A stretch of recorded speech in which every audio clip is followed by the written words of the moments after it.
आपने कहा है कि because of my role in the CBFC my pen has restrained.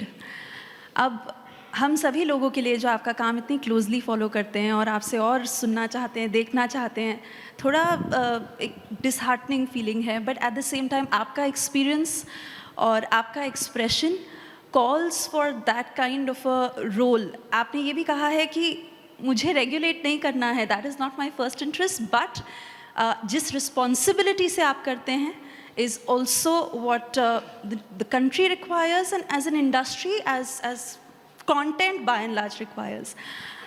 जी, मुझसे अक्सर पूछा जाता है, and I can't I mean I have to answer. I mean क्यों मुझे लगता है कि बहुत सारे आर्म चेयर क्रिटिक्स थे और ऐसे समय से गुजर रहा था संस्था की आवश्यकता थी कि भाई कोई आके रिस्पॉन्सिबिलिटी ले। अगर आप इतना ही आपको लगता है ये सही है वो गलत है, हम सब लोग क्या है आर्म चेयर क्रिटिसिज्म बहुत करते हैं, जब करने का समय आता है तो चिकन आउट। मुझे लगता है कि मैं रिस्पॉन्सिबिलिटीज़ लेता हूँ, जैसे कि मुझे लगता है जैसे मैं लुढ़कता हुआ पत्थर हूँ तो एक और ठोकर खाऊंगा क्या होगा, और ज़्यादा से ज़्यादा शायद और तराश दिया जाऊंगा। तो मैंने I took it as it came I think, और मैंने मेरे पास क्या निष्ठा है, मेरे पास ट्रांसपेरेंसी है, मेरे पास जो भी ईश्वर की दी हुई बुद्धि है या विवेक है, मैं उसी का प्रयोग करता हूँ और काम करता हूँ। और मैंने आते ही कहा था कि मुझे विवाद नहीं संवाद चाहिए। मुझे नहीं लगता कि क्रिएटिव लोग मूलतः किसी को परेशान करने के लिए कुछ बनाते हैं, वो अपना एक्सप्रेशन करते हैं, but it's a different vantage point. What I realized, I've always been a creator, so I did not realize कि भाई कुछ सर्टिफिकेशन में आप किसी फिल्म को कैसे देखते हैं। It's a very different way of looking at things. But then अगर आप देखें एक बहती नदी है जो, उस बहती नदी में जो तैर रहा है उससे आप पूछें कि नदी कैसी, तो क्या कहेगा वो? नदी आक्रामक है, एग्रेसिव है, टफ है। पर जो नदी के किनारे खड़ा हुआ है और ध्यान लगाना है वहाँ पर बैठकर, वो कहेगा नदी बड़ी शांत है, काम है, कामिंग सेंस ऑफ रिवर मुझे मिल रहा है। ये एक ही सत्य को दो तरह से देखा जा रहा है। देखिए आप, नदी तो बदली नहीं, नदी तो वैसे ही है, लेकिन देखने का नज़रिया आपका बदल जाता है। So I think what I realize is different people from different vantage point look at things, and all I have tried to do कि मैं एक संवाद स्थापित करूं इंडस्ट्री के बीच में और क्रिएटर्स के बीच में, और ऑडियंस क्या कह रही है, उनका feedback. Maybe there will be a way out. ये कोई आसान काम नहीं है, मुश्किल काम है। मैं अपनी तरह से कोशिश करता हूं कि जो भी मुझसे बन पड़े मैं करूं। बिल्कुल सर, बहुत खूबसूरत। और सर जब आपकी लेखनी का हम जिक्र करते हैं, आपके बारे में अध्ययन करते हैं, तो हमें एक किस्सा याद आता है। प्रसून जी, स्कूल में एक फैंसी ड्रेस कंपटीशन था, वहाँ कुछ बच्चे एक्टर बने, कुछ बच्चे पॉलिटिशियन बने, कुछ क्रांतिकारी बने। प्रसून जी वहाँ पर कवि बनकर गए थे। प्रसाद बनकर गया था मैं। हाँ, जयशंकर, उनकी कविता भी पढ़ी थी आपने। जी आंसू। जी जी जी जी। रो रो कर सिसक सिसक कर कहता मैं करुण कहानी, तुम सुमन नोचते सुनते करते जानी अनजानी। वो घनीभूत पीड़ा थी मस्तक में स्मृति सी छाई, दुर्दिन में आंसू बनकर जो आज बरसने आई। ये प्रसाद जी की कविता थी। और मैं हमेशा ये मानता हूँ कि कई लोग आते हैं स्टेज पर, बड़े कवियों की रचनाएं पढ़ते हैं और लोगों को ये भ्रम देते हैं कि वो खुद शायद उन्होंने लिखी हो। तो मैं ये बता दूं, ये जयशंकर प्रसाद जी की रचना थी। इसके पहले और इसके बाद आप सिर्फ मेरी ही रचनाएं सुनेंगे, क्योंकि कवि ये प्रलोभन नहीं छोड़ सकता कि उसको मंच मिला है और सुनने वाले मिले हैं। मैं तो पकड़ पकड़ के सुनाता हूँ, आप तो बैठे हैं यहाँ पे, तो छोड़ कैसे दूंगा? नहीं सर। और आपके फ़ोन में भी सर आप कुछ पढ़ना चाह रहे थे, मैं चाहूँगा कि आप उस कविता का पाठ करें।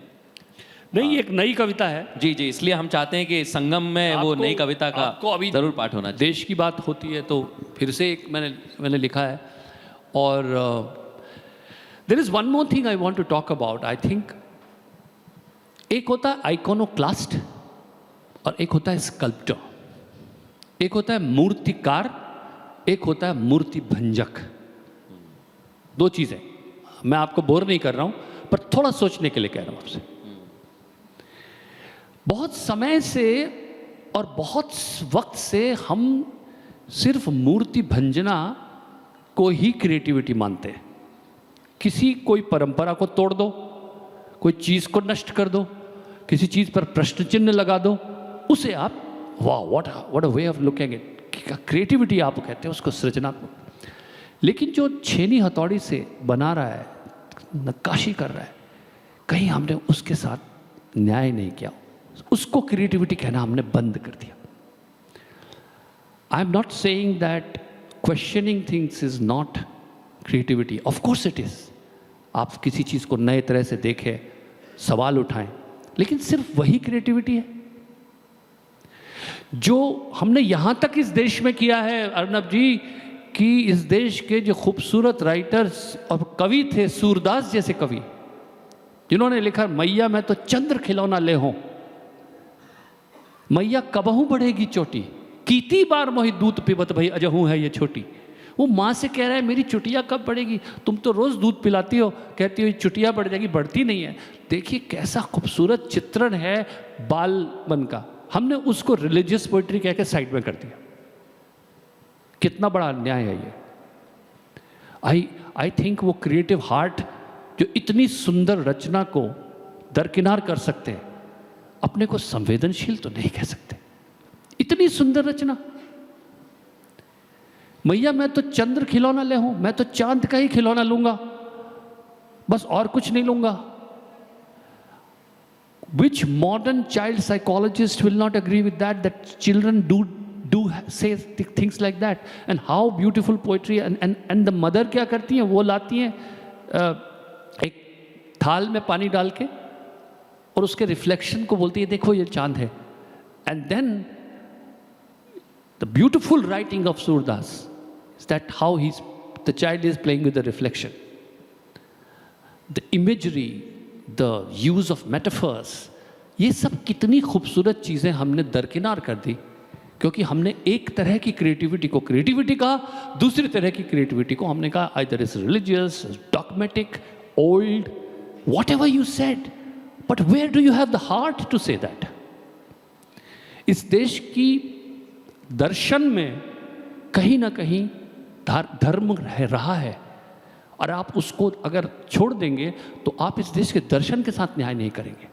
तो we have to now take a decision कि हम इस देश की परंपरा की बातें करते हैं तो किसको छोड़ेंगे, किसको रखेंगे। We have to have a very large mind, और इस देश में वो माइंड रहा है, इस देश में वो हार्ट रहा है। इस देश की परंपरा ही नहीं है, संकीर्णता तो इस देश की परंपरा ही नहीं है।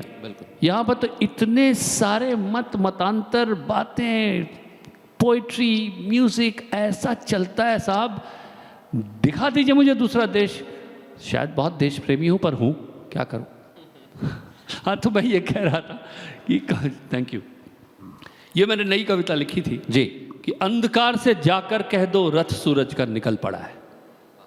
अंधकार से जाकर कह दो रथ सूरज का निकल पड़ा है, उसके पैरों में मिट्टी है, मस्तक उसका अग्नि जड़ा है। घोड़े दौड़ रहे हैं रथ के, घोड़े दौड़ रहे हैं रथ के, नमन कर रहे कंकर पथ के, धूल समर्पित होती जाए, दूर क्षितिज से दिशा बुलाए। हाथ जोड़कर लक्ष्य खड़ा है, रथ सूरज का निकल पड़ा है। आज रक्त वाचाल हुआ है। मैं चाहता हूं अच्छी हिंदी का भी प्रयोग चलता रहे। आज रक्त वाचाल हुआ है, उन्नत मस्तक भाल हुआ है, स्वाभिमान का घूंट पिया है, दृढ़ निश्चय श्रृंगार किया है, विजय पताका लिए खड़ा है, रथ सूरज का निकल पड़ा है।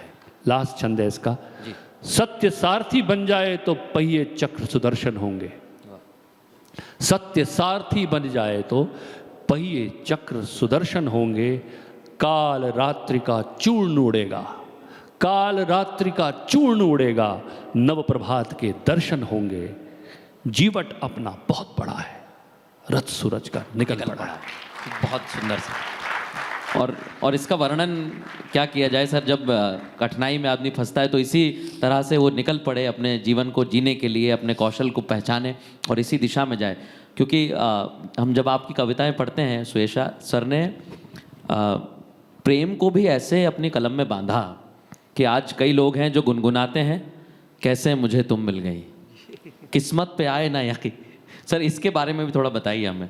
ये देखिए गजनी फिल्म में का गीत है, और पहले तो ए आर रहमान जी के साथ जब भी काम करता हूँ तो हम कुछ नया एक्सप्लोर करने की कोशिश करते ही हैं, और आमिर स्वयं बहुत एक्सपेरिमेंटल हैं, बहुत